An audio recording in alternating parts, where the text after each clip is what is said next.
এখন আমাদের সম্বোধনা দেওয়া হবে আমাদের রাজ্য সভাপতি শ্রমিক দাকে পুষ্পমালা দিয়ে আমাদের সবাই মিলে সম্বোধনা দেবেন।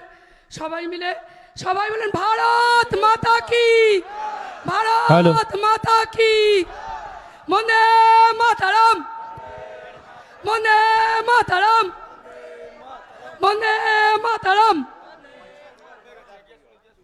আপনারা একটু আশেপাশে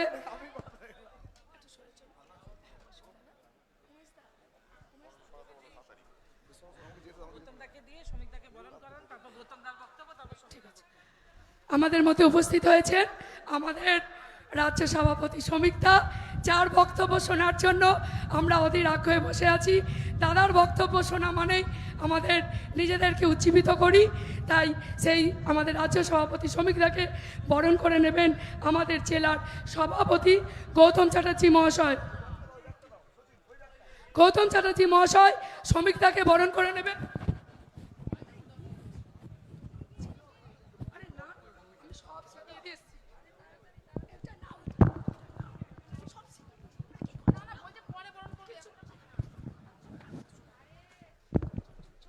এখন বরণ করে নেবেন আমাদের জেলা সভাপতি গৌতম দা, আমাদের রাজ্য সভাপতি শ্রমিক দাকে বরণ করে নেবেন। ভারত মাতা কি, শ্রমিক দাকে বন্দে বন্দে মাতরম, বন্দে মাতরম, বন্দে মাতরম, ভারত ভারত মাতা কি, ভারত মাতা কি। গীতা হাতে তুলে দেবেন আমাদের জেলা সভাপতি বন্দে মাতরম, বন্দে মাতরম, ভারত মাতা কি। আমাদের জেলা সভাপতিকে বরণ করে নেবেন। সরে যাও, সরে যাও। জেলা সভাপতিকে বরণ করে নেবেন।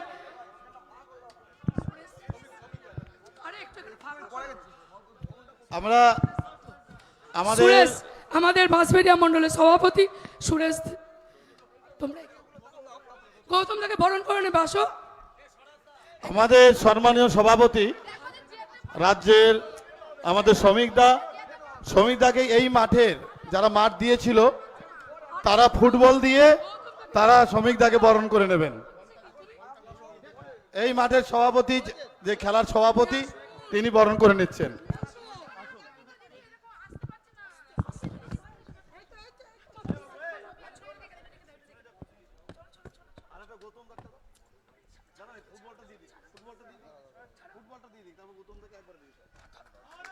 ভারত মাতা কি, ভারত মাতা কি, জয় শ্রীরাম। আরেকটা ফুটবল, আরেকটা সম্মানীয় জিও, ভারত মাতা কি। বাহ, গোল। এখন সম্মানীয় সভাপতিকে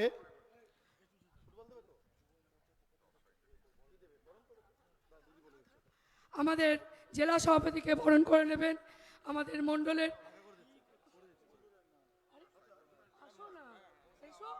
মণ্ডল সভাপতি।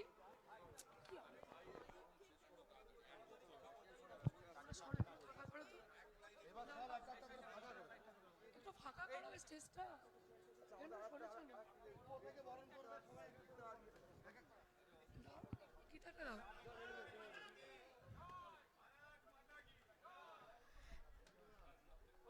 এইবার যুব মোর্চা থেকে আমাদের রাজ্য সভাপতিকে বরণ করবেন আমাদের যুব মোর্চার প্রেসিডেন্ট।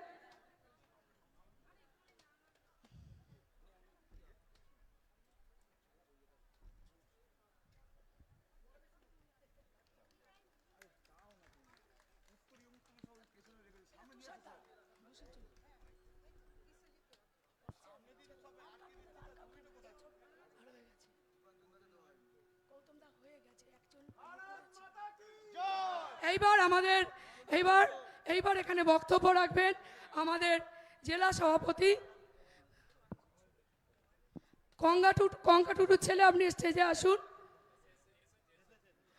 আমাদের প্রথম শহীদ কঙ্কাটুটুর ছেলে, আমাদের ভারতীয় জনতা পার্টির প্রথম শহীদ ধনিয়াখিলি বিধানসভার অন্তর্গত সম্মানীয় কঙ্কা টুডুর তার সন্তান আমাদের এখানে উপস্থিত হয়েছে। তাকে সংবর্ধনা দেবেন আমাদের প্রিয় সভাপতি শ্রমিক ভট্টাচার্য মহাশয়। তাকে সম্মান জ্ঞাপন করবেন।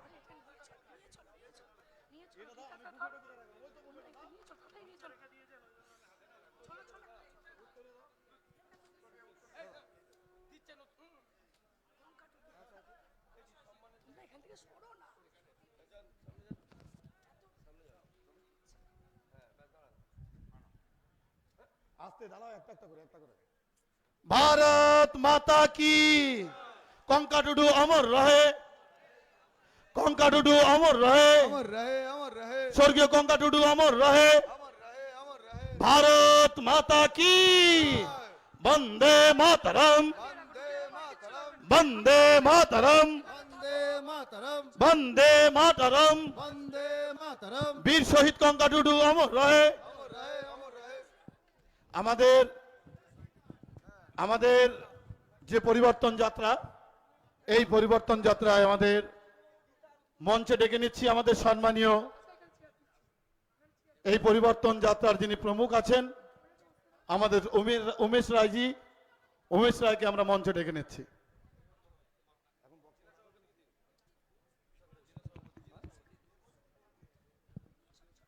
আমাদের এখন বক্তব্য রাখবেন আমাদের প্রাক্তন কেন্দ্রীয় প্রতিমন্ত্রী, আমাদের সম্মানীয় রাজ্যের সহ সভানেত্রী আমাদের দেবশ্রীদি আমাদের মধ্যে এখন বক্তব্য রাখবেন।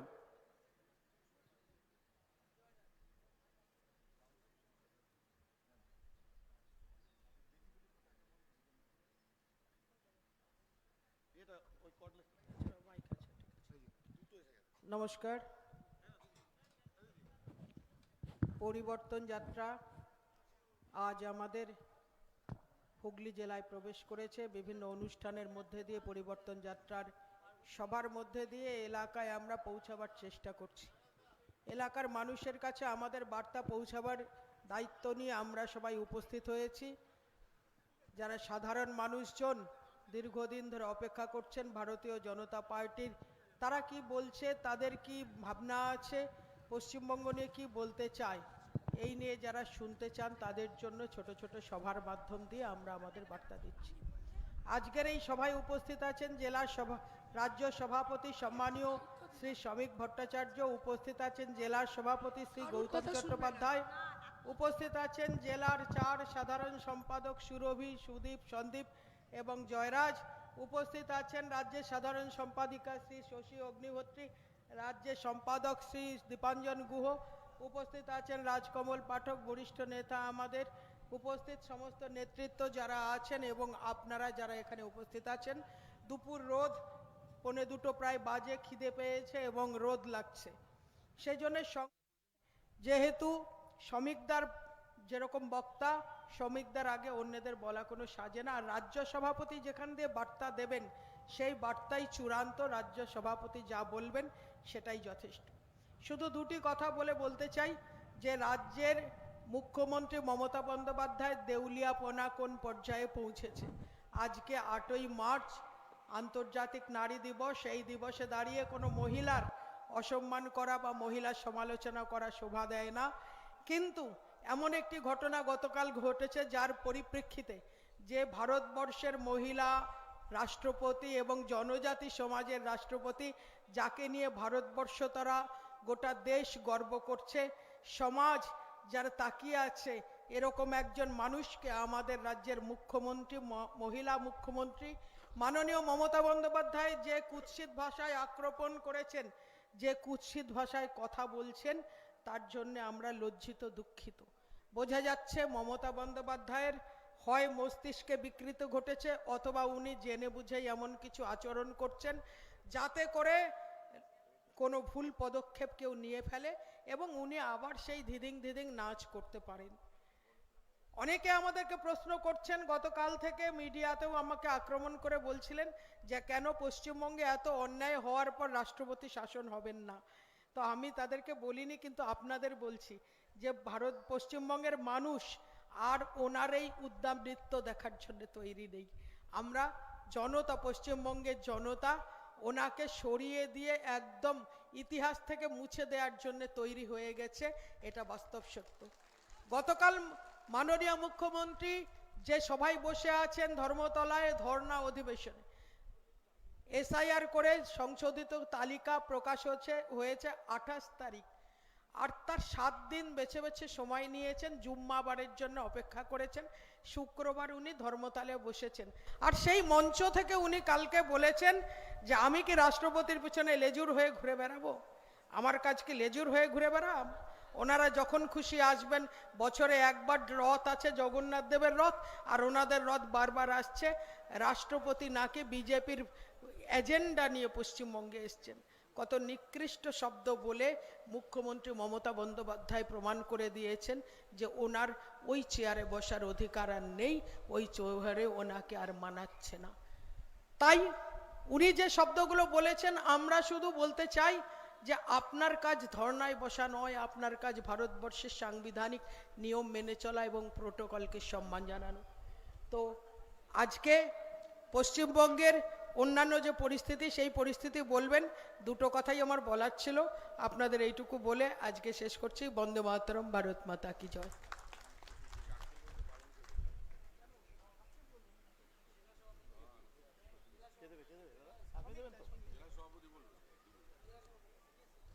ধন্যবাদ সম্মানীয় দিদিকে, তার মূল্যবান বক্তব্য আপনারা শুনলেন। এখন আপনাদের সামনে বক্তব্য রাখবেন আমাদের হুগলি সাংগঠনিক জেলার সম্মানীয় সভাপতি, যার নেতৃত্বে আজকে হুগলি সাংগঠনিক জেলা চলছে, সেই সম্মানীয় গৌতম চট্টোপাধ্যায় মহাশয় তার মূল্যবান বক্তব্য রাখবেন। সবাই দুহাত তুলে খুব জোরে বলতে হবে। জানি হয়তো সবাইকে আর খিদে পেয়ে গেছে, 1:30 বেজে গেছে, হয়তো আওয়াজ একটু কম বেরোবে, কিন্তু একদম আওয়াজ তুলতে হবে। ভারত মাতা কি, ভারত মাতা কি, ভারত মাতা কি। বাঁচতে চাই, বাঁচতে চাই, বাঁচতে চাই। বন্দে বন্দে বন্দে। শ্রমিক দা, শ্রমিক দা, শ্রমিক দা।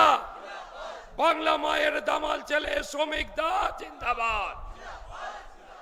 বাংলা মায়ের দামাল ছেলে শ্রমিক দা জিন্দাবাদ।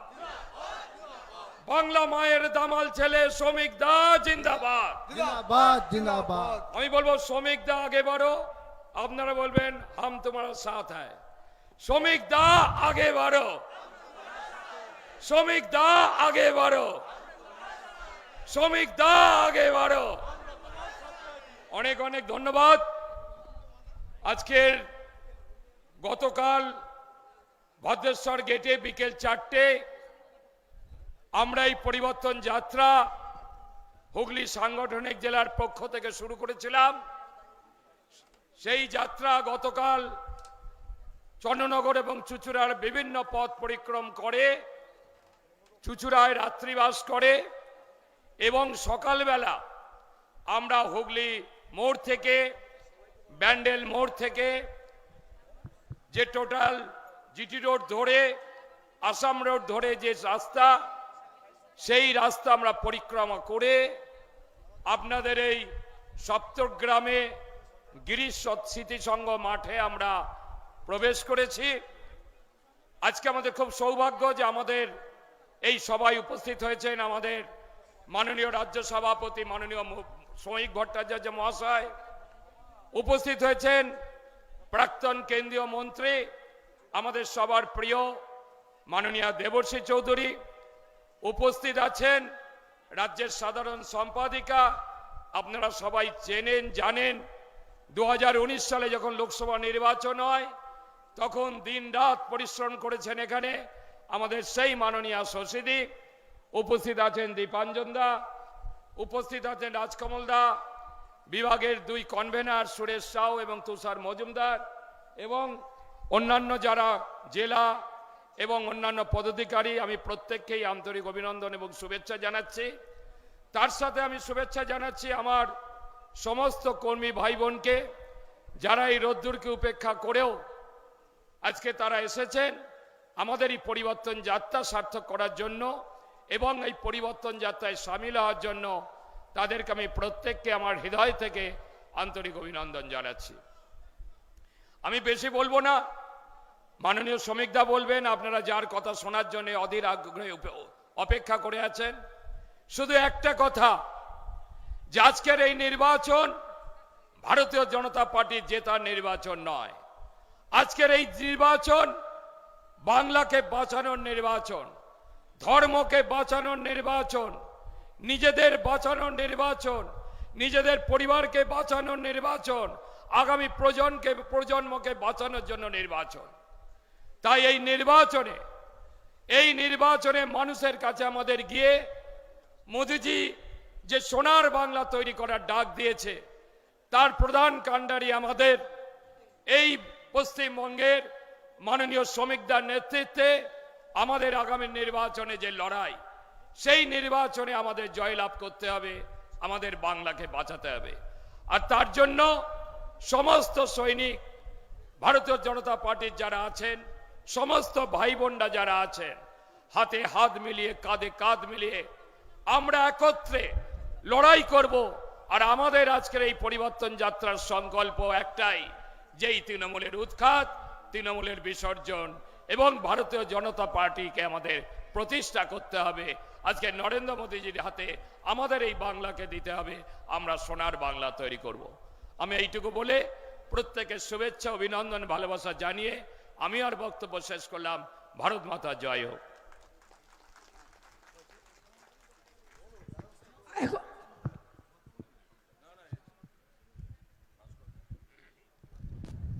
এখন আমাদের সম্মানীয় মঞ্চে আমাদের মধ্যে উপস্থিত আছেন আমাদের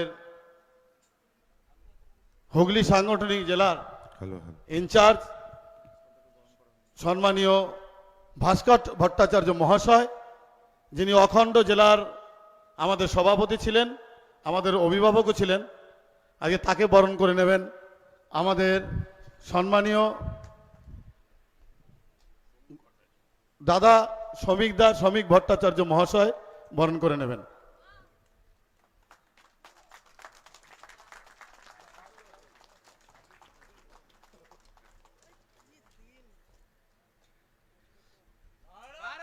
ভারত মাতা কি,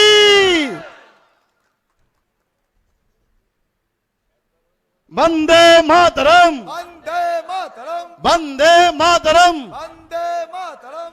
এখন আপনাদের সামনে যিনি বক্তব্য রাখতে আসছেন, যার বক্তব্য শোনার জন্য সমগ্র ভারতবাসী সব সময় তাকিয়ে থাকে, আর যার বক্তব্য শোনার জন্য আমরা নিজেরা যাকে অনুকরণ করি, চেষ্টা করি, পারি না, অনেক চেষ্টা করি যে দেবো একটু করে, কিন্তু পারি না, সেই সুবক্তা আমাদের, যার নেতৃত্বে আজকে এই পরিবর্তন যাত্রা, আমরা পরিবর্তন করব এই বাংলাকে।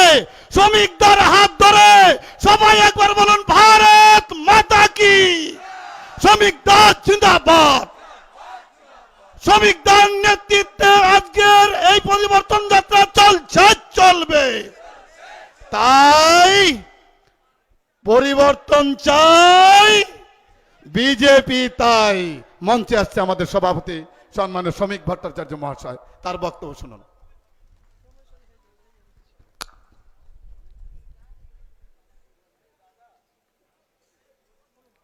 পরিবর্তন যাত্রা উপলক্ষে আজকের আয়োজিত এই অনুষ্ঠানে মঞ্চে উপস্থিত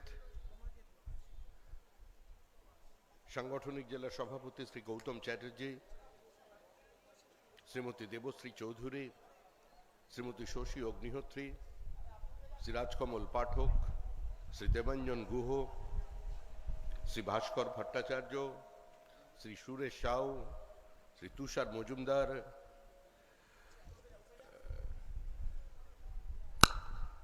স্বপন পাল, অনেকেই মঞ্চে নেই, দূরে দূরে বসে আছেন, দীর্ঘদিন তাদের সঙ্গে রাজনীতি করেছেন। সম্মানিত মঞ্চ, এখানে উপস্থিত আমার সমস্ত সহকর্মী বন্ধুগণ, সুধী নাগরিকবৃন্দ, মা ও বোনেরা, এক বিশেষ পরিবর্তিত পরিস্থিতিতে আমরা আপনাদের কাছে এসেছি। নতুন কোনো স্লোগান নিয়ে নয়, নতুন কোনো কথা বলতে নয়। আমরা যা বলেছি অতীতেও বলেছি, আমরা যা বলছি বর্তমানেও বলছি, এবং আমরা যেটা বলবো সেটার সঙ্গে অতীত বর্তমানের কোনো পার্থক্য হবে না। 80 দশকের মাঝামাঝি এই হুগলি জেলার মাটিতে দাঁড়িয়ে আমরা বলেছিলাম যে আমাদের প্রাপ্ত ভোটের সংখ্যা হয় ওখানে বন্ধ করতে হবে, নাহলে আমি বন্ধ করে দেবো, আপনি কন্ট্রোল করুন, সরে যান। আমাদের প্রাপ্ত ভোটের সংখ্যা 2% হতে পারে। আমাদের দিকে তাকিয়ে ভারতবর্ষের মানুষ বলতে পারে হাম দো হামারা দো। এত বিরাট রাজনৈতিক দল 242টা আসনে প্রতিদ্বন্দ্বিতা করে ইন্দিরা গান্ধীর মৃত্যুর পর 2টি আসনে জয়লাভ করেছিল, আর দুটোই নেতা লালকৃষ্ণ আদবানি, অটল বিহারী বাজপেয়ী। সেদিন আমাদের গুটি কয়েক তরুণ এই হুগলি জেলার মাটিতে দাঁড়িয়ে বলতেন যে আমরা এখানে থাকতে এসেছি, আমরা এখান থেকে চলে যেতে আসিনি। আমাদের তৃপ্তিরতন দত্ত আমাদের এই অঞ্চলে নেতৃত্ব দিয়েছেন। বহু হুগলি জেলার মানুষ আছেন আজকে যারা পৃথিবীতে নেই, কিন্তু তাদের দেখানো পথে, তাদের পরিশ্রমে, তাদের আত্মবিশ্বাসে, তাদের প্রত্যয়ে আজকে দল এইখানে এসে দাঁড়িয়েছে।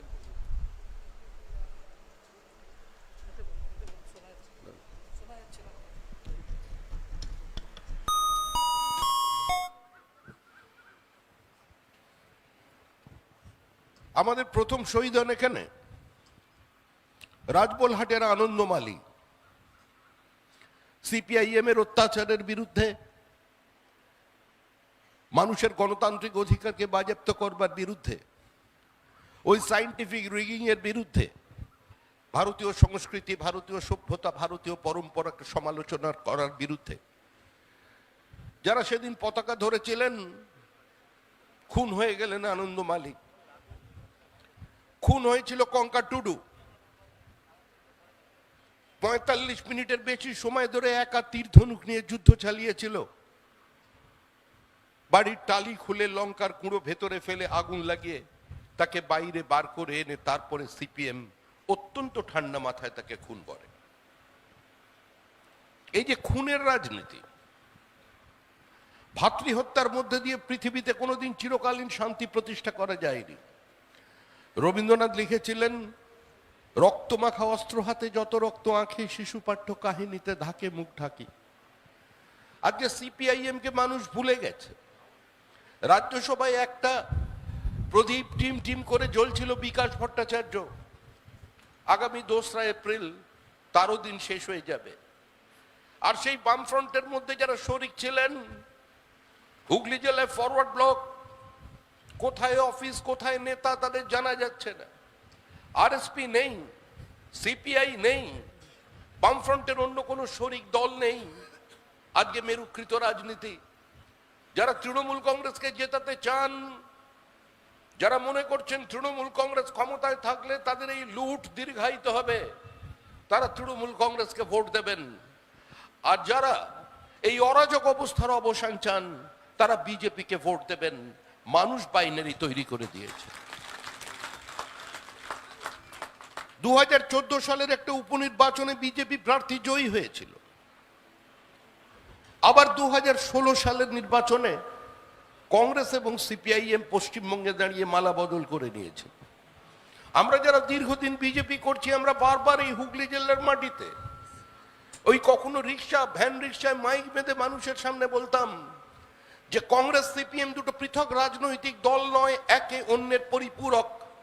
কংগ্রেসকে ভোট দেওয়ার অর্থ সিপিআইএম কে ভোট দেওয়া, কারণ পশ্চিমবঙ্গে কংগ্রেস সিপিআইএম কে বাঁচিয়ে রেখে দিয়েছে। কংগ্রেস যদি চায় সিপিআইএম ক্ষমতা থেকে চলে যাবে, আর কেন্দ্রে কংগ্রেসকে নীরব সমর্থন দিয়ে গেছে সিপিআইএম। মানুষ আমাদের কথায় বিশ্বাস করেননি, কিন্তু দেখা গেল 2016 সালে সরাসরি সিপিআইএম এবং কংগ্রেস রাস্তায় নেমে পড়ে মালা বদল করে নিল। আজকে আবার দুজনে আলাদা আলাদা হয়ে গেছে। অতীতে এদের ড্রয়িং রুম এক থাকতো, অতীতে এদের রান্নাঘর এক থাকতো, কিন্তু বেডরুমটা আলাদা থাকতো। এরা 7 পাকে বাঁধা পড়তো, কিন্তু ম্যারেজটাকে রেজিস্ট্রি করতো না। কিন্তু হঠাৎ 2016 সালে এসে বলল, প্যার কিয়া তো ডরনা ক্যা। আমরা দুজনে একসঙ্গে নেমে পড়েছিলেন, আমরা আবার 11% পৌঁছেছিলাম, কিন্তু আমরা থেমে থাকিনি। 2019 সালে পশ্চিমবঙ্গের মানুষ বাইনারি তৈরি করে দিল। হুগলি জেলায় আমাদের সাংসদ জয়ী হলেন, 18টি আসনে আমরা জয়ী হয়েছিলাম। যে পার্টির দিকে তাকিয়ে একদিন পশ্চিমবঙ্গের মানুষ বলতো বিজেপি আবার পার্টি, আরশোলা আবার পাখি, হাম দো হামারা দো, সেদিন লালকৃষ্ণ আদবানি 86 সালে এই কলকাতায় দাঁড়িয়ে বলে গিয়েছিলেন, হ্যাঁ হাম দো হামারা দো লেকিন বাংলাদেশ সে আনে দো। আজকে সেই আদবানিজির বক্তব্য প্রাসঙ্গিক হয়ে গেছে পশ্চিমবঙ্গের মাটিতে। দেখুন, আমরা কারো দয়া নিতে এখানে আসিনি। আপনারা যারা বিজেপি কর্মী সমর্থকেরা এসেছেন, আপনারা কারোর দয়ায় রাজনীতি করছেন না। পশ্চিমবঙ্গের মানুষ আমাদের থেকে এগিয়ে গেছে, আমরা পিছিয়ে আছি। আমাদের রথ সময় মতো চলছে না, কিন্তু মানুষ আমাদের আগেই রাস্তায় দাঁড়িয়ে আছে। কারণ মানুষ মনে মনে পরিবর্তন করে দিয়েছেন। তৃণমূল কংগ্রেস চলে গেছে, তৃণমূল কংগ্রেস নেই, তৃণমূল কংগ্রেস চলে যাবে, যেটা আছে সেটা জীবন্ত জীবাশ্ম। তৃণমূলকে চতুর্থবারের জন্য কেউ ক্ষমতায় ফিরিয়ে আনতে পারবে না। আমরা দীর্ঘদিন মানুষের সামনে দাঁড়িয়ে বোঝাতে চেয়েছি যে আমাদের কাছে নতুন কোনো বক্তব্য নেই। কংগ্রেসও বন্দে মাতারম বলেছে, আমরাও বন্দে মাতারম বলেছি। কংগ্রেসও নিজেদের ভারতীয় বলেছে, আমরাও ভারতীয় বলেছি। পার্থক্য কোথায়?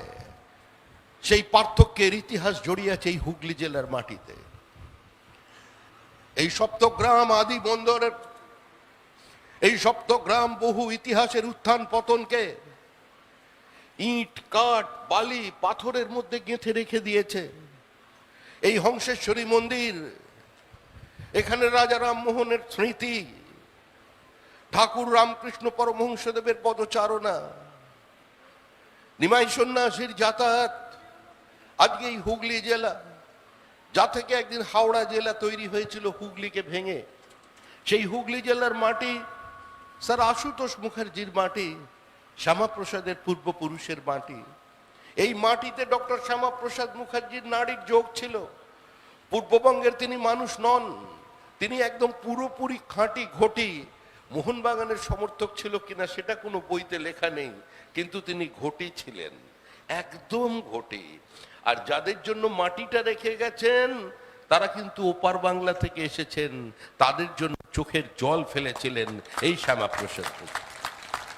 এই যে আমি দাঁড়িয়ে বক্তৃতা করছি, আপনারা বক্তৃতা শুনছেন, এই যে তৃণমূল কংগ্রেস কিছুক্ষণ পরেই হয়তো আমাদের কাট আউট ছিঁড়ে দেবে, কিছুক্ষণের মধ্যেই হয়তো আবার এখান থেকে আরেকটা যাত্রা বেরিয়ে বিজেপির ওপরে আক্রমণ করবে।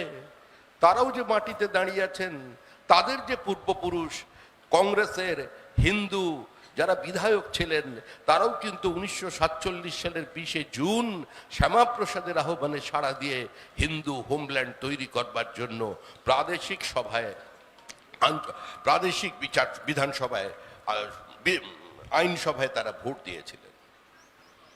যে জ্যোতি বসুরা একদিন মুসলিম লীগের দাবিকে সমর্থন করেছিল, যারা বলেছিলেন minority has the right to self determination, আত্মনিয়ন্ত্রণের অধিকার চাই, হিন্দু মুসলমান দুটি পৃথক জাতি একই সঙ্গে বসবাস করতে পারে না, তাই মুসলমানদের জন্য সেপারেট হোমল্যান্ড চাই, যারা আপনাদের সামনে দাঁড়িয়ে ভারতবর্ষকে 28টা টুকরো ছোট ছোট রাষ্ট্রে ভেঙে দিয়ে তারপর ব্রিটিশের কাছে ডমিনিয়ন স্ট্যাটাসের আবেদন করেছিলেন, সেই জ্যোতি বসু, সেই রতনলাল ব্রহ্মণও কিন্তু 20 জুন হিন্দু হোমল্যান্ডের পক্ষে ভোট দিয়েছিলেন।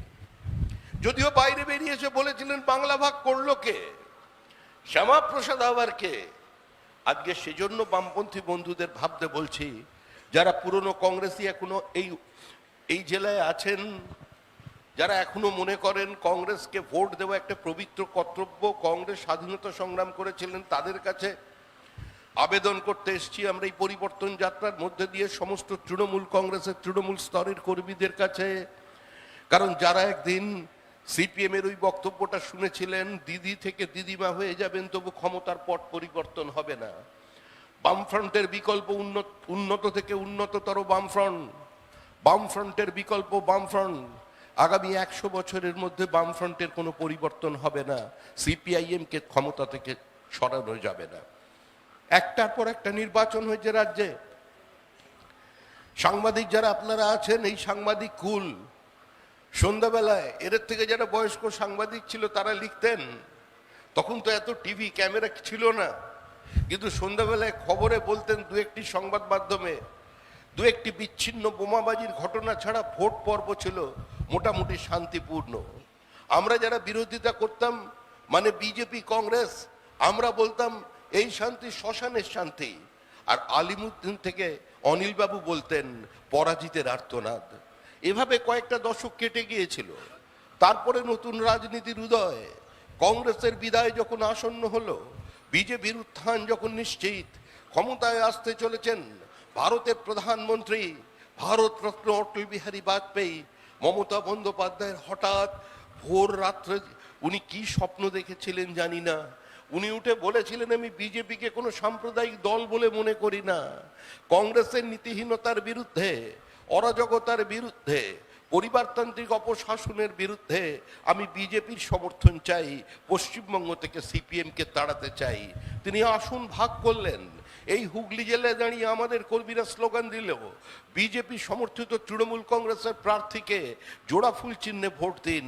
আবার তৃণমূল দমদমে গিয়ে স্লোগান দিল, বিজেপি প্রার্থী তৃণমূল সমর্থিত তপন শিকদারকে আপনারা পদ্মফুল চিহ্নে ভোট দিন। সেদিন দুজনে দুলে ছিনু বনে ফুলো ডোরে বাঁধা জোছনায়, কিন্তু ঝুলো নয়, ও তো ঝুলো না, এখন জোছনা হয়ে গেছে। কারণ এখন পরিস্থিতি বদলে গিয়েছে। আমাদের সম্পর্কটা চিরকালই অম্লমধুর ছিল। আমাদের সঙ্গে তৃণমূলের সম্পর্ক কি, যারা দীর্ঘদিন বিজেপি করেছেন তারা জানেন। কিন্তু হঠাৎ মুখ্যমন্ত্রী বললেন আমার যেমন বেনি তেমনি রবে, চুল ভিজাবো না। আমি কংগ্রেসেতেও নেই, আমি বিজেপিতেও নেই, আমি শুধু আমাতে আছি। আমি 5-7-এও নেই, 5-এও নেই, 6 আর 8-এ আছি। রাহুল গান্ধী কলকাতায় এলেন, রাহুল গান্ধীকে দেখে উনি বলে দিলেন ভোটের কোকিল। তারপরে এলেন প্রণব মুখার্জি, প্রণব মুখার্জি এলেন, রুদ্ধদ্বার বৈঠক, জানলা দরজা বন্ধ। কিছুক্ষণ পরে দুজনে বেরিয়ে এসে বলে দিলেন জোট সম্পূর্ণ হয়ে গেছে, তৃণমূল কংগ্রেসের সঙ্গে কংগ্রেসের জোট। আর সেই জোটের মধ্যে দিয়ে ভোট হয়ে গেল 2011 সালে। পশ্চিমবঙ্গে পরিবর্তন, কে কোথায় ছিল জানি না, হঠাৎ কংগ্রেসের নেতা মন্ত্রী মনোজ চক্রবর্তী পা থেকে চটি ছুঁড়ে দিয়ে বললেন আমি চললাম, চটি ছুঁড়ে ফেলে দিয়ে বললাম মন্ত্রিত্ব ছেড়ে চলে গেলাম। এখন তৃণমূল কংগ্রেস একা, কিন্তু একা তৃণমূল কংগ্রেস কখনো থাকতে চায় না। তৃণমূল কংগ্রেসের যিনি নেত্রী তিনি বারবার দিল্লির ভোট এলেই দিল্লি চলে যেতে চান। আমরা যত বলি আপনি যাবেন না, আপনার আমাদের মায়া কাটিয়ে আপনি কি করে যাচ্ছেন? আমরা তো আপনাকে ভালোবাসি, আমরা তো আপনার সঙ্গে আছি, আমরা আপনার কবিতা পড়ছি, আমরা আপনার ছবি দেখছি, আমরা আপনার গীতবিতানের বদলে কবিতা বিতান পড়ছি। আমরা তো রবীন্দ্রনাথকে ভুলে গিয়ে গীতাঞ্জলির পরিবর্তে কথাঞ্জলি পড়ছি। আমরা তো বিশ্বভারতী বিশ্ববিদ্যালয় ছেড়ে বিশ্ব বাংলা বিশ্ববিদ্যালয়ে যেতে চাইছি। আপনি কেন আমাদের ছেড়ে যাবেন? আমাদের মায়া কাটিয়ে কেন যাবেন? উনি বলবেন না, ওনার দলের লোকেরা সামনে দাঁড়িয়ে বলে দেবেন পরবর্তী দেশের প্রধানমন্ত্রী কে, প্রধানমন্ত্রী মমতা ব্যানার্জি। ভোট কিছুদিন গড়িয়ে যাবার পরই, মাঝখানে কেটে যাবার পরই বলবেন যে এই ভোটে কি হবে, সরকারের চালিকা শক্তি থাকবে আমাদের হাতে। যেরকম বুদ্ধদেব ভট্টাচার্য বলেছিলেন সরকারের প্রাণ ভোমরা আমার হাতে। বিশ্বনাথ প্রতাপ সিং এর সরকার, মনে রাখবেন, ইতিহাসকে স্মরণ করবেন, পশ্চিমবঙ্গের মানুষ রাজনীতি সচেতন মানুষ। বিশ্বনাথ প্রতাপ সিং এর সরকারকে আমরা সমর্থন দিয়েছিলাম শর্ত সাপেক্ষে, আর সিপিএম এর সমর্থন ছিল নিঃশর্ত সমর্থন। বুদ্ধদেব বাবু বললেন আমরা চাইলে সরকার উঠবে, চাইলে সরকার বসবে, প্রাণ ভোমরা আমাদের হাতে, কিন্তু প্রাণ ভোমরা বুদ্ধদেব বাবু টিকিয়ে রাখতে পারেননি।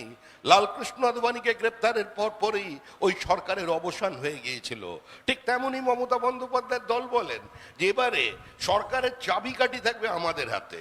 আরো 1 মাস যখন পেরিয়ে যায় বললেন আমার দিল্লি নিয়ে কোনো প্রয়োজন নেই, আমি আমার বাংলা, এগিয়ে বাংলা, আমি বাংলাকে ভালোবাসি, বাঙালি মাছ ভাত খাবে, এখানে অন্য কোনো মানুষের জায়গা নেই। উত্তরপ্রদেশ বিহারের খৈনি থুতুতে আমরা কলকাতার মাটিতে মানে কলকাতার লোহাতে জং ধরতে দেব না, এ ধরনের বিবৃতি নিয়ে তৃণমূল কংগ্রেস পৌঁছে গেছে। বন্দে মাতরমের 150 বছর এই হুগলিতে বসে ঋষি বঙ্কিমচন্দ্র রচনা করেছিলেন আনন্দমঠ। আজকে আপনাদের গৌরব তার 150 বছর কোন সরকার পালন করছে সারা ভারতবর্ষ জুড়ে? 1 বছর ধরে বিজেপি দল হিসেবে এবং ভারত সরকার পালন করছে। বন্দে মাতরমের অঙ্গচ্ছেদ করে দেওয়া হয়েছিল 1937 সালে। সেদিন দাঁড়িয়ে যিনি প্রতিবাদ করেছিলেন ভিতরে ভিতরে তিনি ছিলেন নেতাজি সুভাষচন্দ্র বসু। রবীন্দ্রনাথ ঠাকুরকে কলকাতা বিশ্ববিদ্যালয়ে বাংলায় সমাবর্তন অনুষ্ঠানে ভাষণ কে করিয়েছিলেন? আপনার হুগলি জেলার মানুষ শ্যামাপ্রসাদ মুখার্জি। আজকে আমাদেরও নাকি বাংলা শিখতে হবে ইপাং উপাং ঝপাং করে। কতদিন চলবে এই রাজনীতি? এই রাজনীতির তো অবসান চাই, এই তামাশার তো একটা শেষ চাই। তাকিয়ে দেখুন আপনার ভবিষ্যতে হুগলি জেলার মাটিতে সিঙ্গুর, নন্দীগ্রাম যে আন্দোলন নিয়ামক শক্তি হিসেবে কাজ করেছিল, সিঙ্গুরের আন্দোলন কে তৈরি করেছে? কোন রাজনৈতিক দল তৈরি করেনি। সিঙ্গুর আন্দোলন ছিল একটি স্বতঃস্ফূর্ত গণপ্রতিবাদ। স্থানীয় মানুষ বলেছিল যে পদ্ধতিতে জমি অধিগ্রহণ হচ্ছে সেই পদ্ধতিতে জমি অধিগ্রহণ করা যাবে না। এই যে সঞ্জয় পান্ডে এখানে বসে আছে, উঠে দাঁড়াও। এই যে সঞ্জয় পান্ডে দেখে রাখুন, প্রতিরোধ কমিটির সাধারণ সম্পাদক। আরেকজন যে ছিল সেও ছিল তৃণমূল কংগ্রেসের, সে ছিল সভাপতি। আন্দোলন তৈরি হয়েছিল এখান থেকে। পরবর্তীকালে মমতা বন্দ্যোপাধ্যায় সেই আন্দোলনে যোগদান করেন, আমরাও আন্দোলনের মধ্যে ঢুকি। মুখ্যমন্ত্রী হঠাৎ সিঙ্গুরের মঞ্চকে এখান থেকে সরিয়ে নিয়ে কলকাতায় চলে গেলেন। মমতা বন্দ্যোপাধ্যায় অনশন করছেন। অনশন নিয়ে আবার মমতা বন্দ্যোপাধ্যায়ের দলের লোকেরা পিছনে বিদ্রুপ করছে। কংগ্রেস হাসছে, বলছে এটা অনশন নয়, এটা ভরাপেট অনশন। কতভাবে মমতা বন্দ্যোপাধ্যায়ের বিরোধিতা হলো। পৌঁছে গেলেন সিঙ্গুরের রাজনাথ সিং, গ্রেপ্তার হলেন। সিঙ্গুর থেকে পুলিশ বাধা দিল। পার্লামেন্টের উভয় কক্ষকে অচল করে দিয়ে সিঙ্গুর আন্দোলনকে যারা সর্বভারতীয় তকমা দিয়েছে এই বিজেপি। মমতা বন্দ্যোপাধ্যায় ধর্নায় পৌঁছেছিলেন রাজনাথ সিং। রাষ্ট্রপতির হস্তক্ষেপের মধ্যে দিয়ে মৃত্যুর অন্ধ গলি থেকে যে মমতা বন্দ্যোপাধ্যায়কে আমরা নিয়ে এসেছিলাম, আজকে সেই মমতা বন্দ্যোপাধ্যায় রাষ্ট্রপতিকে আক্রমণ করছেন, প্রধানমন্ত্রীকে আক্রমণ করছেন। কি শব্দচয়ন, হোদল কুতকুত। বলছেন মোদিকে যে কোনো দিন ফেলে দেবে।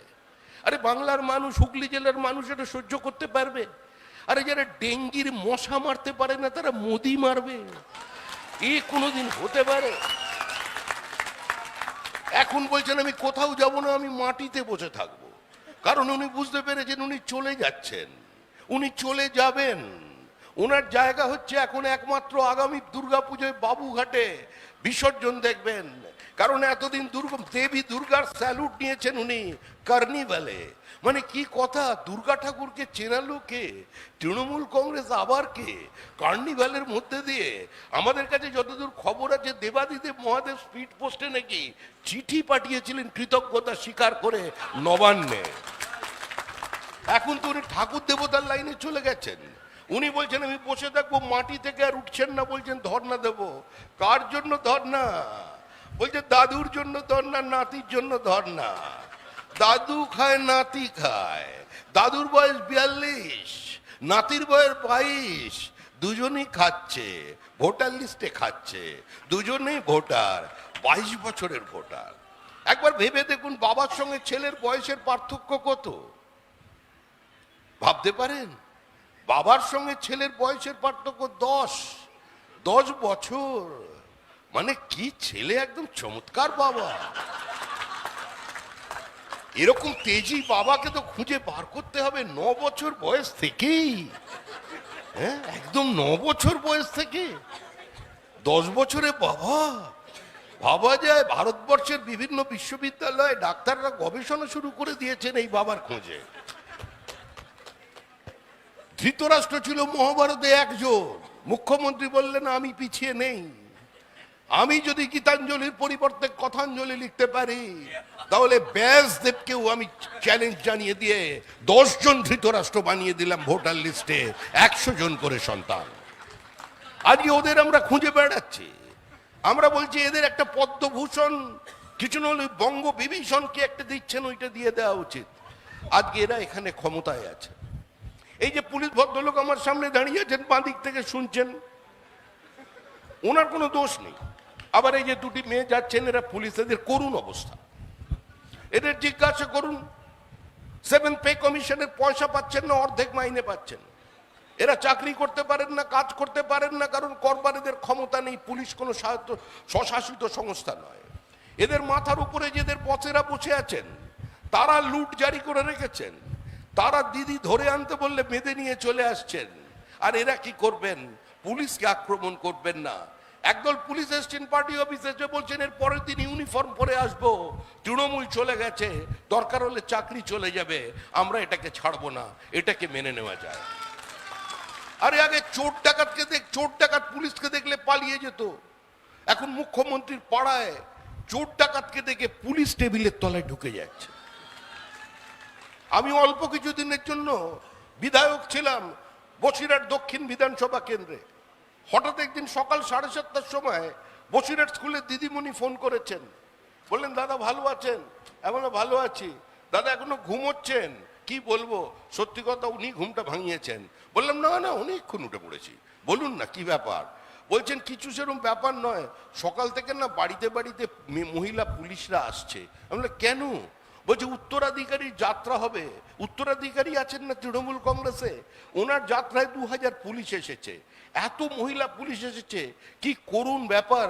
ওদের জন্য কোনো শৌচাগারের ব্যবস্থা নেই। আমি সকাল থেকে আমার বাড়িতে 3-4 জনকে নিয়ে এসেছি, বাড়িতে বাড়িতে ব্যবস্থা করছি। এই কষ্টের মধ্যে পুলিশকে আজকে ডিউটি করতে হচ্ছে। এদের আক্রমণ করবেন না, এরা বাধা দিচ্ছে ঠিক আছে, বাধা দেবে, এদের কাজ। অতিরিক্ত যারা করছেন তাদের নামটা লিখে রাখবেন। আমার মনে হচ্ছে অতিরিক্ত করলে কিন্তু বিপদে পড়বে।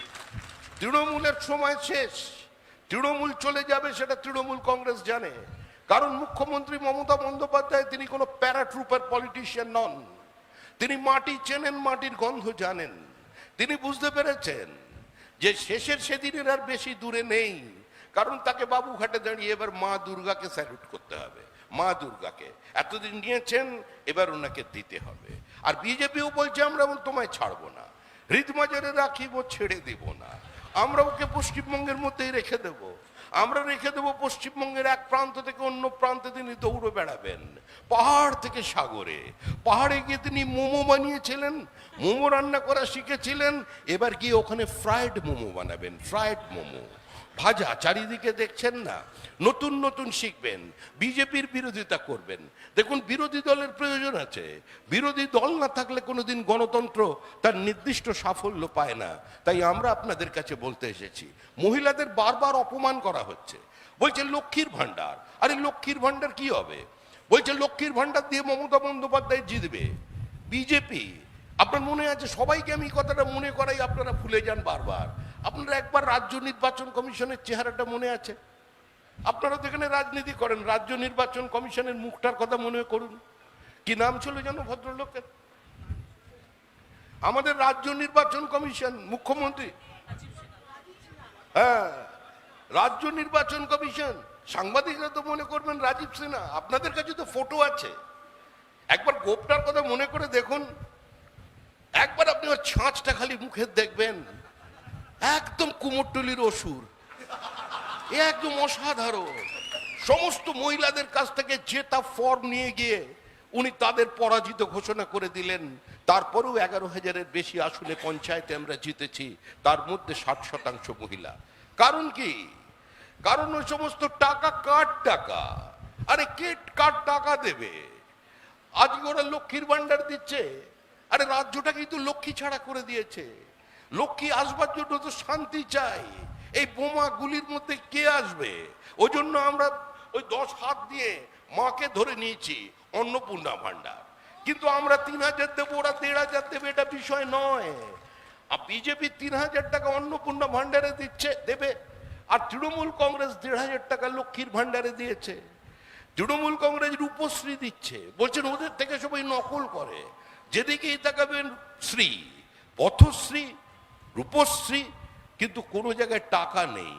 আপনাদের ফান্ডে টাকা আসবে, কিন্তু এই যে পথশ্রীর যে কন্ট্রাক্টররা কাজ করেছেন তাদের ফান্ডে টাকা নেই। এই যে পুলিশ ভদ্রলোক এখানে ছিলেন, ওনাকে ব্যক্তিগতভাবে জিজ্ঞাসা করে দেখুন, ওদের মডার্নাইজেশনের জন্য, ওদের গাড়ি ঠিকঠাক রাখবার জন্য আজকে যে টাকা তৃণমূল কংগ্রেসের দেবার কথা দিয়েছেন কিনা। আপনাদের যে ফাইন করছে পুলিশ দাঁড়িয়ে রাস্তায়, একজন মাথা উঁচু করে পুলিশের কাছ থেকে কাগজ চেয়ে বলুন, আপনার জিপের, আপনার ইন্স্যুরেন্সের কাগজটা দেখি, আপনার পলিউশনের পেপারটা দেখি, দেখাতে পারবে না, কারণ সব ফেল। এ রাজ্যের পুলিশ, এ রাজ্য সরকারটাকে দেউলিয়া করে দিয়েছে। সিঙ্গুরের থেকে একটা বার্তা দিয়ে দিয়েছে যে রাজ্যটা শিল্প বান্ধব রাজ্য নয়। সিঙ্গুর নন্দীগ্রাম থেকে ভিন্ন বার্তা চলে গেছে রাজ্যে। মুখ্যমন্ত্রী এখন বলছেন, আজকে নাকি বলছেন যুবসাথী দিয়ে দিচ্ছি। যুবসাথী সেটা কি? মানে আপনার ছেলে উচ্চ মাধ্যমিক পাশ করলো, নিয়ে 75% নম্বর পেয়ে আপনি নিয়ে গেলেন কোথায়? কলেজে। কলেজে দেখবেন লিস্ট লাগানো আছে, কত পার্সেন্ট লাগবে? 70%। আপনি বললেন আমার ছেলে তো 75, বললেন তাতে কি হবে, আপনাকে দিতে হবে 75, তবে পাবেন ফিজিক্স অনার্স। আপনি দিলেন 75, ছেলে 75% পেয়ে ফিজিক্স অনার্স নিয়ে বেরোলো। তারপর দিদি আপনার ছেলেকে ভুলে যাননি, আপনাকেও ভুলে যাননি, আপনাকে 1,500 দিয়েছে, ছেলের হাতে ধরিয়ে দিল প্রতিদিন 50 টাকা, প্রতিদিন 50 টাকা। চাকরির প্রয়োজন নেই, 1,500-এ যুবসাথী। এই জিনিসের অবসান চাই। আমরা বলছি ভারী শিল্পের বিনিয়োগ ছাড়া পশ্চিমবঙ্গের কোনো ভবিষ্যৎ নেই। সিঙ্গুরে কৃষক জমি ফেরত পেয়েছে, কিন্তু কৃষক তার জমি পেলেও জমি তার ফসল ফেরত পায়নি। ওখানে ভিক্টরি সাইন দেখিয়ে গিয়েছিলেন, সবুজ আবির খেলেছিলেন।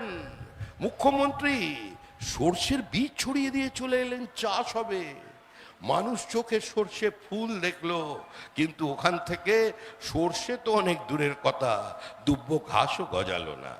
আজকে এই পরিস্থিতির পরিবর্তন চাই। ওই সিঙ্গুরের মাটিতে শিল্পায়ন চাই। টাটা না হলে বাটা, না হলে কোনো না কোনো হাটা, কেউ তো আসবে। সিঙ্গুরের মাটিতে শিল্পায়নের জন্য আজকে বার্তা দিয়ে আমরা আপনাদের সামনে এসেছি নির্বাচনে প্রতিদ্বন্দ্বিতা করতে।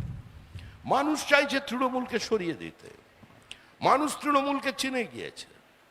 মানুষ নিজের দেহ দিয়ে, মন দিয়ে তৃণমূলকে স্পর্শ করেছে।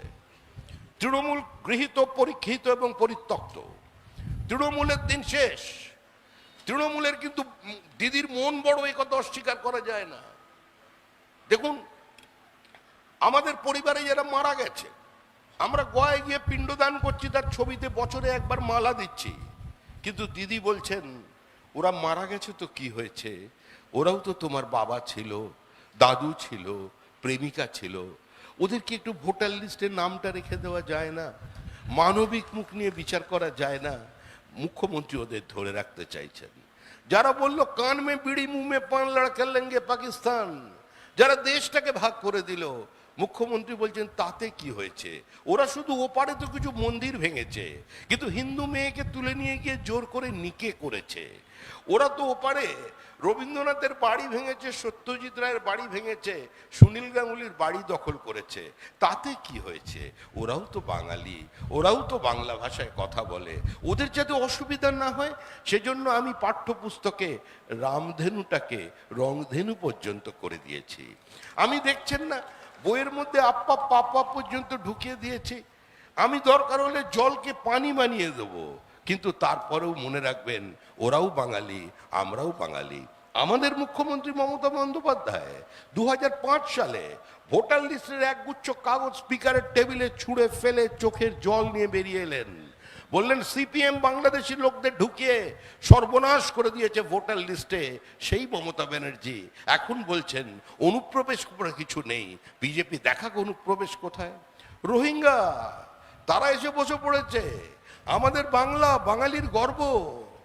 বোটানিক্যাল গার্ডেনের ভিতরে ভারত সরকারের জমি, তার মধ্যে মসজিদ তৈরি হয়ে গেছে, জলের লাইন তৈরি হয়ে গেছে, আলো জ্বলছে, নামাজ আদা হচ্ছে। কারা এরা? এরা দেশীয় মুসলমান নয়। বঙ্কিমচন্দ্রের সঙ্গেও তো অনেক মুসলমান ছিলেন। বঙ্কিমচন্দ্র লিখেছিলেন তো আনন্দমঠ, যদিও আনন্দমঠের বিরোধিতা সিপিএম চিরকাল করেছে। বুদ্ধদেব ভট্টাচার্য বলেছিলেন বঙ্কিমের মতো প্রতিভাবান একজন উপন্যাসিক কি করে আনন্দমঠের মতো উপন্যাস লিখেছিলেন তা ভেবে আমার আশ্চর্য লাগে। কমিউনিস্ট পার্টির প্রতিষ্ঠাতা সদস্য মুজাফফর আহমেদ লিখেছিলেন Bankim's novel Bande Anandamath from beginning to end is full of hatred, অর্থাৎ আনন্দমঠ ঘৃণা ছড়িয়েছে। কে বলছে? কমিউনিস্ট পার্টি বলছে। কিন্তু বঙ্কিমচন্দ্রের সঙ্গে মুসলমান ছিলেন, রবীন্দ্রনাথের সঙ্গে মুসলমান ছিলেন। আপনাদের এই জেলার মাটিতে অনেক মুসলিম স্কলারের জন্ম হয়েছে। আপনাদের এই জেলার মাটিতে শিক্ষার উন্নয়নের জন্য অনেক মুসলমান তাদের জীবনকে সমর্পিত করে গেছেন। ভারতীয় মুসলমানদের সঙ্গে কোথাও আমাদের কোনো বিরোধ নেই। যারা তাদের আমরা রাখতে চাই, আমরা তাদের সঙ্গে থাকতে চাই। কিন্তু এটা তো ধর্মশালা নয়, এটা কোঠা নয়। যার যখন ইচ্ছা সে এসে ঢুকে পড়বে আর যা খুশি করবে, এ তো চলতে পারে না। আমরা বলেছি ডিটেক্ট, ডিলিট এন্ড ডিপোর্ট, চিহ্নিত করো, নাম্বার দাও, তারপরে ওপারে পাঠিয়ে দাও যেখান থেকে এসেছে। আর ওদিক থেকে যদি এদিকে আসতে হয় এসো, অসুবিধে নেই, সঙ্গে করে জমি নিয়ে এসো। জমি আমাদের তো জমি নেই, ওখান দেশটাকে ভাঙো, ভেঙে একটা জেলা যশোর খুলনা নিয়ে ঢুকে পড়ো। এক সময় আমাদের ছিল, আমরা মুর্শিদাবাদ মালদার সঙ্গে এক্সচেঞ্জ করেছিলাম, ওই দুটো জেলা নিয়ে আমাদের এখানে ঢোকো, তোমরাও ঢোকো, ঢোকাঢুকি চলবে, কিন্তু ওপারে জমি চাই, দুটো জেলা আমাদের চাই, আমরা তার আগে এখানে রাস্তা করতে দেবো না। কতদিন ধরে এই অনুপ্রবেশ চলবে? আজকে আপনারা হুগলি জেলায় বসে ভাবতে পারেন আমরা তো সেরকম কিছু দেখছি না, আপনারা অনেকেই দেখছেন, কিন্তু আপনাদের মধ্যে কিছু কিছু লোক বলছে আমরা তো দেখছি না। কোথায় বাংলাদেশি? দেখতে পাবেন না তো। মুর্শিদাবাদে যান, মালদায় যান, উত্তর দিনাজপুর যান, দক্ষিণ দিনাজপুর যান, উত্তর 24 পরগনা যান, দক্ষিণ 24 পরগনা যান, দেখতে পাবেন। বিহার ঝাড়খণ্ডের বনাঞ্চলে যান, সীমাঞ্চলে যান, দেখতে পাবেন। ডেমোগ্রাফিক ডিজাইন, জনসন্তুলন বদলে গিয়েছে, ওখানের মানুষ অন্য ভাষায় কথা বলছে। আজকে সরস্বতী পুজোর দিন নদিয়ার বিভিন্ন স্কুলে পোস্টার পড়েছে মূর্তি পুজো বন্ধ করো। কলকাতার অনতি দূরে সল্টলেক কালী ঠাকুরের বিসর্জনে বোমা, পুলিশের জিপে আগুন চলেছে, পুলিশ কিছু করতে পারছে না। মুর্শিদাবাদ দেখলেন পুলিশ প্রাণ ভয়ে হাত জোড় করে ঢুকে পড়ছে বিভিন্ন দোকানের মধ্যে, শাটার ফেলে বাঁচছে। একজন হিন্দু মহিলা বিএসএফ এর মহিলাদের সামনে, জওয়ানের সামনে দাঁড়িয়ে বলছেন আমার বুকে গুলি করো, আমার বুকে গুলি করো, আমি তোমার গুলিতে ঝাঁঝরা হয়ে যেতে চাই, কিন্তু অন্যের হাতে আমার শরীরটাকে অপবিত্র হতে দেব না। এই পরিস্থিতি তৈরি করেছে তৃণমূল কংগ্রেস। এ তো মধ্যযুগের সেই জহরব্রতর কথা মনে করিয়ে দিচ্ছে। এই অবস্থা থেকে আমাদের বেরিয়ে আসতে হবে। বাংলাদেশের নির্বাচন, সাম্প্রতিককালের নির্বাচনে সীমান্ত জুড়ে ভারতবর্ষের সঙ্গে 4007 কিলোমিটারের সীমান্ত বাংলাদেশের, অবৈজ্ঞানিক সীমান্ত, মানে সচিত্র সীমান্ত। আমাদের সঙ্গে 2217 কিলোমিটারের সীমান্ত, তার মধ্যে 562 কিলোমিটারের কোনো ফেন্সিং নেই, কারণ রাজ্য সরকার জমি দিতে প্রস্তুত নয়। রাজ্য সরকার বলছে বিএসএফ কি করবে? বিএসএফ কে 50 কিলোমিটার জায়গা দেওয়া হয়েছে। মমতা বন্দ্যোপাধ্যায়ের পার্টি দাঁড়িয়ে বলছে মেরে ইস অঙ্গন মে তুমহারা ক্যা কাম হ্যায়। উনি এখানে সকল যা কিছু করবে পুলিশ করবে, যা কিছু করবে বাংলাদেশি করবে। বিভিন্ন বাংলাদেশের সীমান্তবর্তী জেলাগুলো আজকে বাংলাদেশি অনুপ্রবেশকারীদের দখলে চলে গেছে। পঞ্চায়েতের প্রধান তারা ওখান থেকে বসে ডমিসাইল সার্টিফিকেট ইস্যু করে দিচ্ছে। এমন কাগজপত্রের গন্ডগোল করেছে মূর্খের দল যে একটা লোকের নামের সঙ্গে এন্ট্রি করেছে 234 জনের। এ তো পাগল হয়ে গেছে নির্বাচন কমিশন। বলছেন করব কি? আমরা বলছি বেশি কিছু করতে হবে না। আমরা যে ফর্ম 7 গুলো জমা দিতে গিয়েছিলাম, যেগুলো পুলিশ বাজেয়াপ্ত করেছে, যেগুলোর উপরে আগুন লাগানো হয়েছে, যেগুলো জমা নেওয়া হয়নি, হাতে জমা নেওয়ার পরেও যেগুলোকে সিস্টেমে আপলোড করা হয়নি, আপনারা সেই ফর্মের জমা নিয়ে শুনানি না করা পর্যন্ত এসআইআর কে আমরা শেষ করতে দেব না। বিজেপির BLA-2 এর নাম ব্যবহার করে তৃণমূল কংগ্রেস, যারা এখানকার নাগরিক, যারা এখানকার প্রতিষ্ঠিত, সমাজে প্রতিষ্ঠিত, যে যাদের এখানে 7 পুরুষের বাস, আজকে তাদের নাম তুলে অবজেকশন দিচ্ছে, তারা শুনানিতে দাঁড়াচ্ছে, বেছে বেছে হিন্দুদের নাম বেশি ঢুকিয়ে দিয়েছে, গিয়ে দাঁড়ান। তারা আবার বাইরে বেরিয়ে বলছেন আমরা কোনো প্রমাণ দেব। আরে কে প্রমাণ দিতে বলেছে? এই কুকর্ম কে করেছে? পরিকল্পিতভাবে তৃণমূল কংগ্রেস করেছে, কিন্তু এভাবে পার পেতে পারবেন না। মানুষ বলছে যত কষ্টই হোক না কেন ভোট দেবই, ভোট দেবো আমরা তৃণমূলের বিরুদ্ধে। আবার কেউ কেউ বলছেন 356 দ্বারা কেন হবে না? গতকাল রাষ্ট্রপতির সঙ্গে যে কাজ তারা করেছেন, ভারতীয় ইতিহাসে এই নজিরবিহীন ঘৃণ্য ঘটনা এর আগে কোনোদিন কেউ সংগঠিত করেনি। আরে ভারতবর্ষ চলে রাষ্ট্রপতির নামে, রাজ্য শাসন হয় রাজ্যপালের নামে, সাংবিধানিক প্রধান তিনি, সংবিধানের রক্ষাকর্তা তিনি। তিনি যদি চান যে কোনো মুহূর্তে কোনো সরকারের পতন ঘটিয়ে দিতে পারেন, ভারতের সংবিধান রচয়িতারা দেশের রাষ্ট্রপতিকে সেই ক্ষমতা দিয়েছেন। কিছুদিন আগে তারা বলে দিলেন রাষ্ট্রপতির গায়ের রং কালো। মানে কত বড় অপমান আদিবাসীদের। আমাদের বিরোধী দলনেতা শুভেন্দু অধিকারী একটা সভা করবার জন্য 104 বার পর্যন্ত হাইকোর্টে গেছেন। বিরোধী দলনেতার মর্যাদা সাংবিধানিক পদ, তার পদমর্যাদা মুখ্যমন্ত্রীর পরে, তাকে আজকে হাইকোর্টে সভা করতে যেতে হচ্ছে। এই যে আমাদের দেবশ্রী চৌধুরী আছে, আগে আমাদের কেন্দ্রীয় মন্ত্রী, কোভিডের সময় নিজের নির্বাচনী কেন্দ্রে ত্রাণ দিতে যেতে পারেনি, নিজের বাড়ি থেকে পুলিশ বেরোতে দেয়নি। এই হচ্ছে তৃণমূল কংগ্রেসের নমুনা। তৃণমূল কংগ্রেস সারা সমাজের উপরে একটা একদলীয় একচেটিয়া একাধিপত্য প্রতিষ্ঠা করেছে, আপনাদের অধিকারকে বাজেয়াপ্ত করেছে, আপনাদের প্রতিবাদগুলোকে রক্তাক্ত ক্ষত বিক্ষত করে দিয়েছে। বিচার ব্যবস্থা আক্রান্ত, সাংবাদিক আক্রান্ত, সংবাদ মাধ্যম আক্রান্ত, বিচারপতিদের পর্যন্ত বাড়ি গিয়ে পোস্টার লাগিয়ে দিয়েছে। এই সরকার কতদিন পশ্চিমবঙ্গে থাকবে? আজকে আদিবাসীরা সর্বভারতীয় একটি সংগঠন সভা করবে, তাদের পর্যন্ত জমি দেয়নি, তাদের পর্যন্ত মাঠ দেয়নি। দেখুন, আমরা পরিবর্তন সভা নিয়ে রাস্তায় ছিলাম। দিদি বললে তোমরা রাস্তায় থাকবে কেন, তোমরা একটু সুন্দর করে বাতাস খাও। সেজন্য রাস্তায় কোনো জায়গায় আমাদের পারমিশন নেই, আমাদের ভিতরে ঢুকিয়ে দিয়েছে, একদম ঢুকিয়ে দিয়েছে ভেতরে। পারলে এখান থেকে আরো পেছনে নিয়ে চলে যাবে। এভাবে চলছেন। এই যে ভালোবাসা, এই ভালোবাসাকে সঙ্গে নিয়ে আমরা এখানে বিজেপি করতে এসেছি, আপনাদের সঙ্গে নিয়ে। প্রত্যেকে যান, যে যার বুথকে ঠিক রাখুন, খালি বসে থাকুন, বুথে বসে থাকুন, নিশ্চিন্তে বুথে বসে থাকুন। এবারে নির্বাচন অন্য নির্বাচন হবে। 2011 সালে যে নির্বাচন হয়েছিল সেই নির্বাচন বা তার থেকেও বেশি কিছু এই নির্বাচনে হতে চলেছে। জাল ভোট এই নির্বাচনে চলবে না। অলরেডি কিছু গেছে, বলছে আরো যাবে। এই কাটাকুটির মধ্যে আমরা নেই, কারণ এখন বিপজ্জনক অবস্থা। আমাদের এখানের ফিরাদ হাকিম, মানে আমাদের কলকাতার মহানাগরিক, তিনি বলেছেন আমরা যারা হিন্দুর হয়ে জন্মেছি আমরা নাকি দুর্ভাগা। অতএব একজন করে অন্তত আপনাদের নিয়ে ওইসব কিসব করে, ওইসব করে দলে নিয়ে চলে আসতে হবে, সব মুসলমানকে বানিয়ে দিতে হবে। এই অবস্থা যদি হুগলির মানুষ চান, এই মানুষ এই কথা যদি রামমোহনের দেশের লোক, বিদ্যাসাগরের দেশের লোক, সেই জেলার লোক মেনে নেন, তারা চিন্তা করবেন। এই মাটি তো বিপ্লবের মাটি, এই মাটি তো ঋষি অরবিন্দের পাদস্পর্শে ধন্য মাটি। বিপ্লবীরা ওখান থেকে পুলিশের চোখে ধুলো দেবার জন্য তারা কখনো চন্দননগর, কখনো চুচড়ো এসে থাকতেন। ঋষি অরবিন্দও এসেছিলেন। এই জেলার মধ্যে দিয়ে সমান্তরালভাবে অহিংস এবং সহিংস আন্দোলন চলেছিল। এই জেলায় একদিন যেমন ভারতের জাতীয় কংগ্রেসকে কাছ টেনে নিয়েছিল, একইভাবে বামপন্থী গণ আন্দোলনের অন্যতম পৃষ্ঠভূমি হিসেবে কাজ করেছে। এই জেলা প্রকৃত পরিবর্তনের সূচনা করে।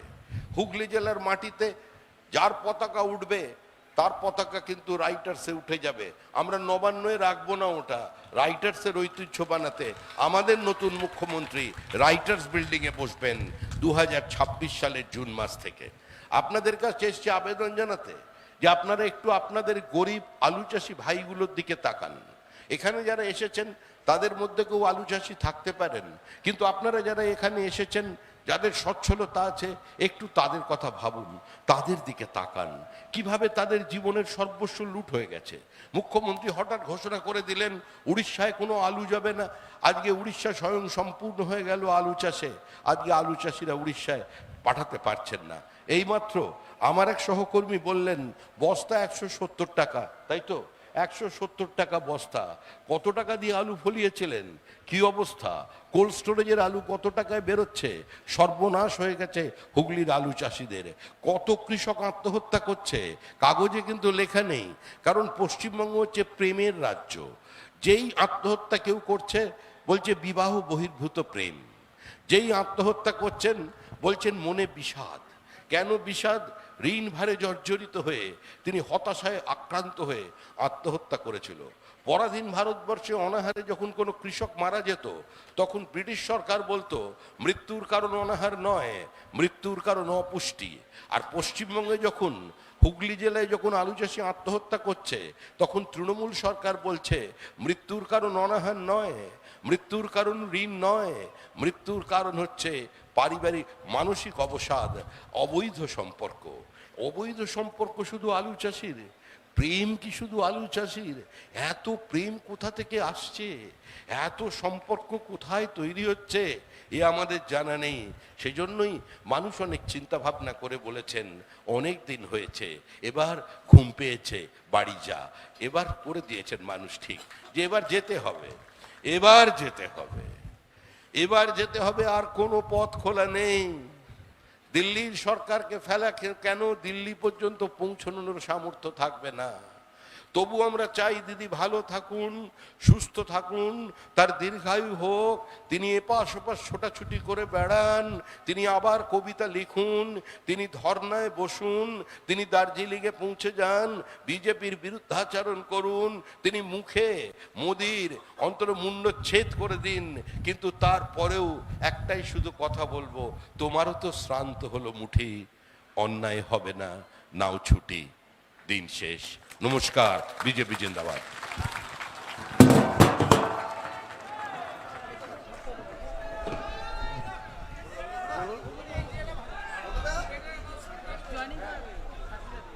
এখন সবাই একটু দাঁড়িয়ে যান। এখন আমাদের মধ্যে আমাদের নতুন অতিথি জয়েনিং করবেন, সম্মানীয় পূরণ করেছে। এখন আমাদের সঙ্গে আমাদের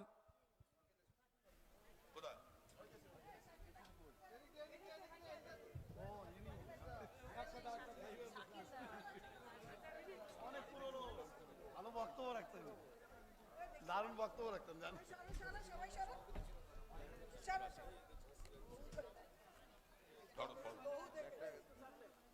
দেখুন আমাদের দলে অতীতে যিনি আমাদের দীর্ঘদিনের কর্মী,